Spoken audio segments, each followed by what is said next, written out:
Hey everyone, this is Brown at I've Brown, and I just wanted to throw a few thoughts out about a couple of horror movie sequels that were rather divisive entries within their respective franchises, but I actually found myself rather liking.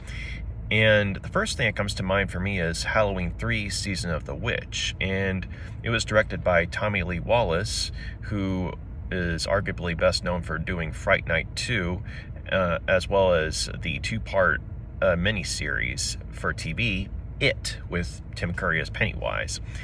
And so Halloween 3 Season of the Witch is a unique entry within the Halloween series because it's the one movie in that series in which Michael Myers is not the antagonist, but rather the character of Colonel Cochran, I believe is how you say his name, as played by Dan O'Halloran. And that guy was arguably best known for playing the old man, aka the guy who ran OCP in the first two RoboCop movies. And he was also a recurring character on the show Twin Peaks in the second season. But he was a very good actor who was good at playing sort of affably evil roles. And Colonel Cochran is easily one of his most spooky performances, because he has this sort of affably evil vibe down, but he also once he reveals his plans and the facade drops, you see just how bloodthirsty and sadistic this old man can be. And O'Hurley did a fantastic job in the part, I thought. And even people who didn't necessarily like the movie actually liked him as a villain and thought that he deserved to be in a better movie. And so I definitely think that him, plus the fact that the threat was more, based in both science and black magic, as definitely made the movie more interesting than say, a whole slew of Michael Myers, running around slashing people up. No disrespect to Michael Myers. He's kind of the OG when it comes to, say, slasher films. But at the same time, I would say at a certain point, the sequels seem to be, getting kind of repetitive as far as, what can we do, with Michael Myers this time. It's like Michael Myers is back again. Dr. Loomis is going after him again. And so, so Halloween 3 Season of the Witch, I really liked it because of what it at least was trying to do. And like I said, I like the whole, combination of, science and black magic being involved. And so you have a bit of a sci-fi vibe to it. And out of respect for those who haven't seen the movie, I'll, not say much more beyond that. And it also has what was, in my opinion, one of the best kills in the series. Let's just say it involves a killer television commercial, as well as a person watching said commercial wearing a mask, a pumpkin mask. The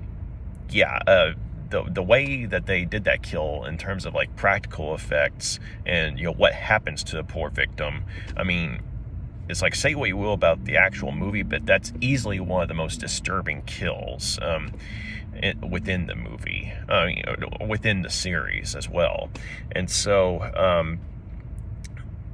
I also liked the character as played of the protagonist as played by Tom Atkins, who is a really good he's usually best known for playing supporting roles, but every now and then he gets a starring role, and this was one of them. But some of y'all might remember him as the detective from Night of the Creeps, or he was also in John Carpenter's The Fog, as well as Escape from New York. And he had a brief part in the first Lethal Weapon movie. So I mean, the guy's done some good work and everything. So I thought it was pretty cool how he got to play the main character in this movie, and I liked how, I mean, yeah, he's a doctor and everything, but he wasn't like a quote unquote heroic hero. Like he was just a guy who had something very strange and terrifying happen right outside his workplace one night, and he's trying to figure out what the hell's going on, and he ends up looking into it and biting off more than he can chew, so to speak. And I liked that aspect of his character, in the sense that, I mean, he does put up a fight when the time comes, but at the same time, he's not like a, I guess you could say, invulnerable, tough guy, as it were. But yeah, so I also liked Tom Atkins, his part in the movie, and there were some other things I liked, but I definitely think that the movie also had a really good soundtrack, as it involved John Carpenter, and John Carpenter was the guy who directed the first Halloween movie. And the funny thing is, he originally, if I remember correctly, he actually intended Halloween to just be kind of a one-off horror movie. But at the same time, when it became as popular as it was, and people were actually wanting a sequel to the movie, then he and his sort of entourage of artists and what have you, creative people, got together and they did Halloween 2, but he didn't actually direct it, and he produced it, Halloween 2 that is, and he helped worked on the soundtrack as well. And the thing is, his kind of stipulation was that he was willing to work on the second movie, but only in the capacity of producer as well as working on soundtrack. But he was wanting Halloween 2 to be the final word on the story of Michael Myers. And so that's why the movie, without giving too much away, ends the way that it does. Let's just say there's a rather explosive climax. And so while Halloween 2 definitely has its faults, partially due to the fact that it was trying too hard to emulate, say, a movie like Friday the 13th or something, something like of a similar ilk at the time. But when it was focusing on being Halloween and not trying to imitate Friday the 13th, it was actually pretty good. And so you got this memorable climax in which, it's made very clear that certain characters are either killed off or almost certainly killed off, and it's meant to show that these characters are killed off. And so Halloween 2 was to be the final word on the story of Michael Myers, as well as certain other characters within that storyline. But at the same time, John Carpenter and the people that he was working with, they were wanting to continue the Halloween series, but just not have it be about Michael Myers. They were wanting to have it to where, hey, we've got a whole world of stories that we can work with, and so we can have it to where every year there's a Halloween movie in which it's a different story, a different set of characters, a different source of horror, but the whole common link is that it involves Halloween, or it takes place on Halloween. And so that's where Halloween 3 Season of the Witch came in. That was supposed to be the start of that new direction within the franchise. But unfortunately, for multiple reasons, the movie did not do well. I don't remember how it did at the box office, but I'm pretty sure it was not a success financially.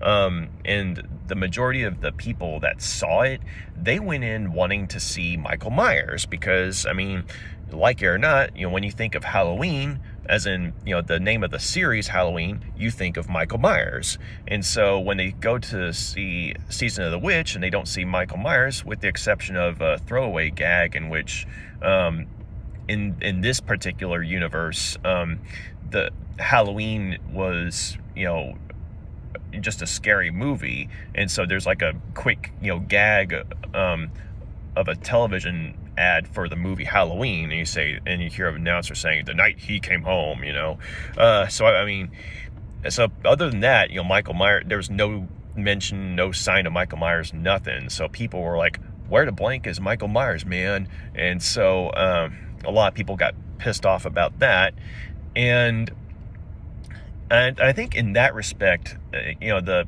people who made the movie, I think they might have helped things had they done a better job of communicating with, say, their target audience, or say media outlets that focused on horror, and said, tried to explain what they were trying to do. If they, were basically saying that, hey, Halloween 2 was the final word on Michael Myers. We're wanting to try something different here.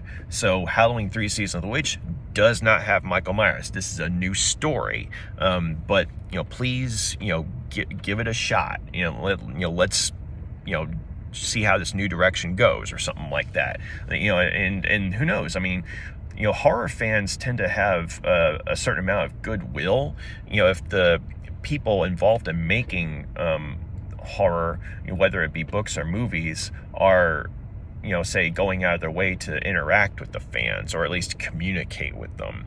And so I really think that, the people who made the movie, I think they could have saved themselves some trouble, at least in the sense of, not catching people off guard, who go into the movie thinking it's going to be Michael Myers, as the source of horror, and it's not. Like if they had actually just, let them know up front, Michael Myers is not in this movie, it's a different story, we're trying something new, but please come along with the ride. It's, going to be quite fun, that kind of thing. But the other thing, though, and this is something that I'm actually in agreement with the majority on, the naysayers, as it were. Halloween, one of the big issues about Halloween 3 is that there are quite a few plot holes. And I say this, and I say it as someone who actually likes the movie, but even as someone who likes the movie, I have to agree that there are quite a few plot holes.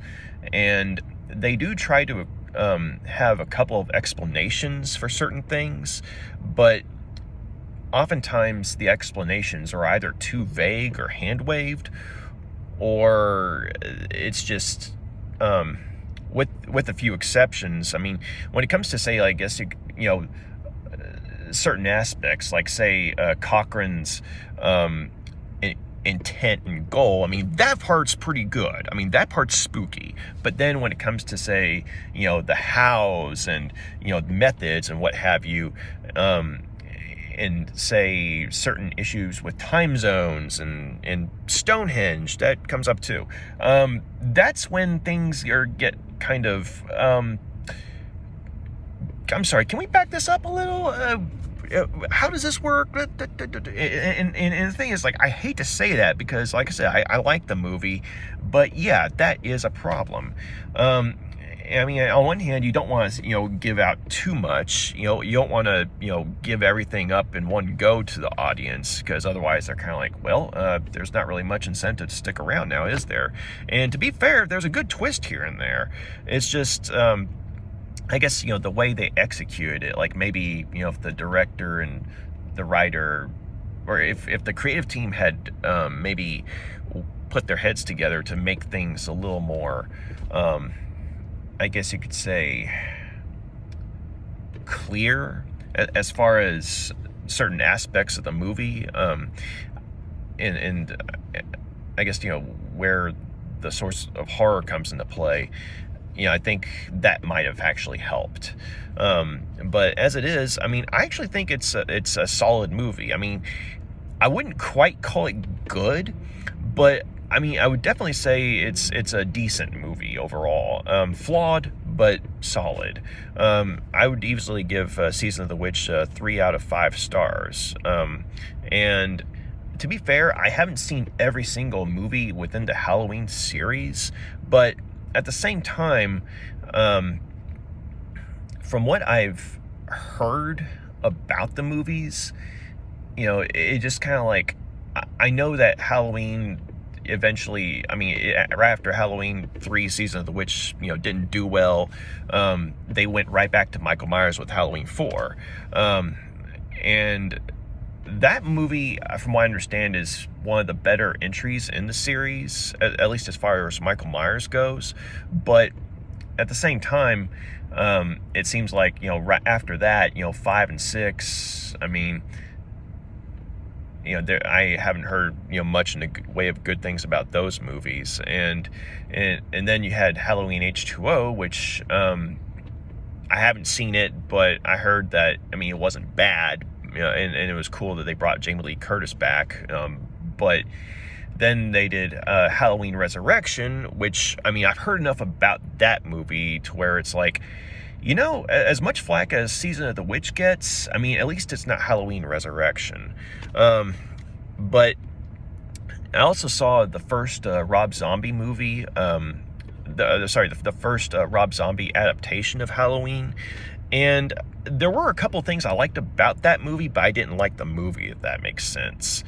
And I never saw the second one he did. I just honestly wasn't interested. I didn't like the fact that, the first movie he did was very gross, very vulgar.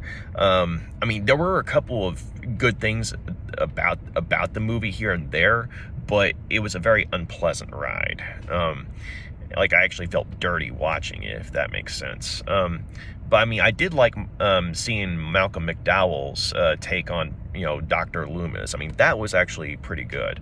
But at the same time, that doesn't a good movie make, in my opinion. But so yeah, I never saw the second Rob Zombie Halloween movie. Now, my brother and I did go to see the first Halloween movie in the new reboot trilogy that they've done, that was put out by Blumhouse. And yeah, I remember because we went and saw it at Alamo Drafthouse, and it was fun.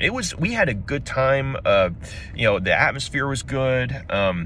And, the movie was cool too. And I think a big part of it was, this was the first time either of us had seen a Halloween movie on the big screen. So there was that too. But yeah, so that was actually a good movie. And when Halloween Kills came out, we were wanting to see that, but the more we heard about it, it was kind of like, I don't know. And then, fast forward a little while later, I, hear a lot more about it, and I'm kind of like, this sounds like a really bad movie.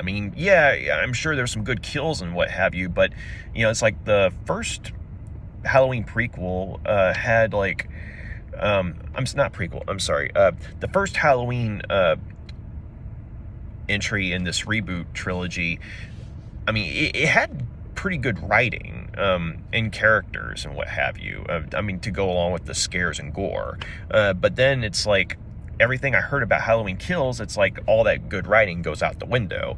And then Halloween Ends, it just sounded really bad. And so, Halloween Ends, Halloween Kills, and Halloween Resurrection, everything I have heard about those movies in particular within the franchise, I'm kind of thinking, Season of the Witch, probably isn't that bad after all, don't you think? But anyway, though, yeah, so, I definitely need to see, the rest of the movies in the series, but, just from what I've seen and heard of, I honestly don't think Season of the Witch was a bad movie. Flawed, yeah, but not a bad movie, no. It's definitely, heads and shoulders above, those other three I mentioned. So, it would have been cool if they'd been able to, say, gone forward with the direction they were wanting to.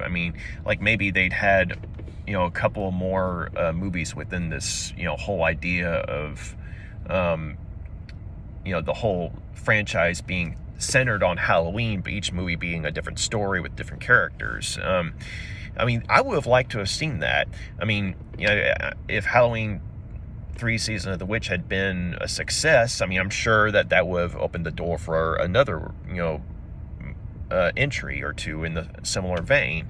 And who knows? Maybe after, a couple of movies like that, they could have come back to the story of Michael Myers. Like, they could have had the equivalent of the Halloween reboot with Michael Myers after the standalone Halloween movies that would have come out in this other reality where Season of the Witch was a success. But yeah, so yeah, those are my thoughts on Season of the Witch. And so I had originally intended to sit down and talk about at least another sequel that I had similar feelings on, but I honestly don't have enough time. I got to get back in and actually have lunch on my lunch break.